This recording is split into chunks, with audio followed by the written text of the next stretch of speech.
Seriously, I played the game a bunch of times, and I was impressed like playing it this time because, you know, you can really start. I mean, like we were talking about yesterday when we were playing it, it's really starting to feel like it's meshing. It's starting to come together.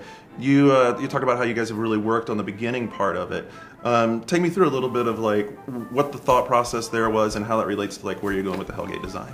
One of the things we wanted to do in the beginning was to make it really focused. And that meant really reducing the size of that first station that you start in. Everything's laid out really linearly. It's very simple to see who you're getting a quest from, what you're going to be doing next, where to go to exit.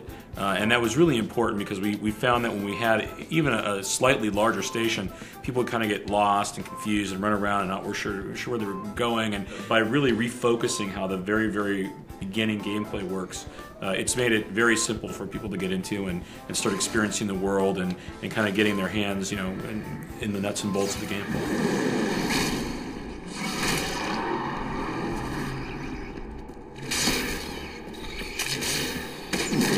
So now the other side of the coin here is that we've talked about making it easy to play and easy to get into. Where were you as far as developing the character sets and then the factions and the classes, and how do you balance having so much out there and not losing the character, not losing people in, oh my god, what do I play? Well, the first thing was designing the factions, so the Templar and the Cabbalists and the Hunters. And really the idea was presenting three kind of core archetypes, not only in the way they would be presented in the world, the storyline and things, but then also just from a gameplay mechanic. So the Templar were going to be your melee characters. The Cabbalists were going to be your spellcasters. And then the Hunters were going to be your ranged characters. And they also were going to represent that FPS mechanic. And then when we started to push past that is where we started to introduce things like, okay, the Hunters really specifically are going to be designed around introducing an FPS mechanic into an action RPG. The Cabbalists want to be able to divide those out into, you know, more of a pet class with the Summoner, right, and more kind of a blaster style class, you know, with the Evoker. And then with the Templar having the big tank guy and then having more of the, you know, kind of like real fast melee, crazy combos, hack and slash guy.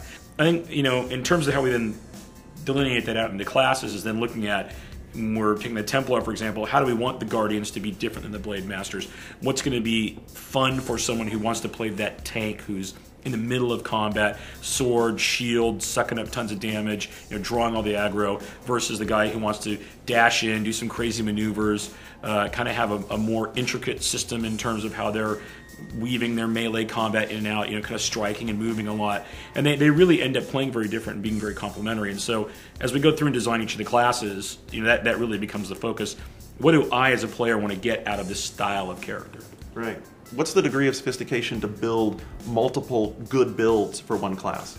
As people start playing the game, they naturally find ways that different item types interact with character skills.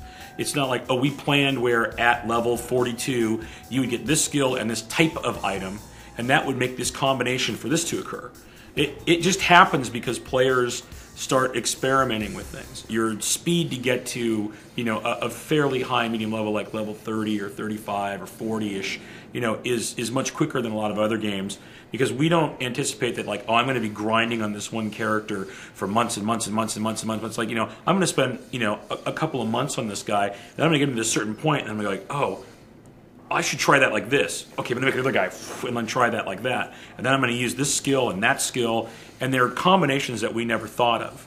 And that's what I like about you know, Hellgate London, is that there isn't a best build.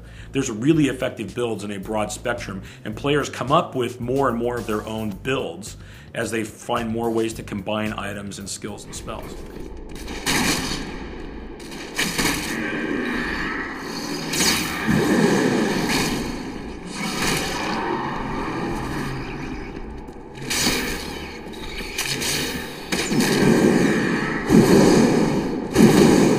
People trying to shoehorn the game into different, you know, categories and seeming to miss the idea that it's just an action RPG. I mean, what else would you expect from this team? It's going to be an action RPG, except everybody wants to say, oh, it's a first-person shooter or it's an adventure game.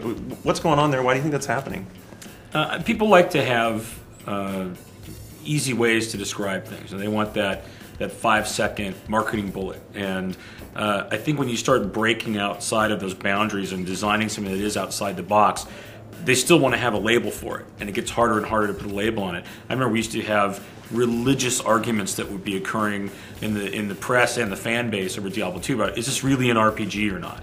And there'd be all this discussion of why it was and why it wasn't. And we think that we're going to have a lot of those same types of arguments that occur. Is what is Hellgate? Is it an RPG? Is it an FPS with RPG elements? Is it an RPG with FPS elements?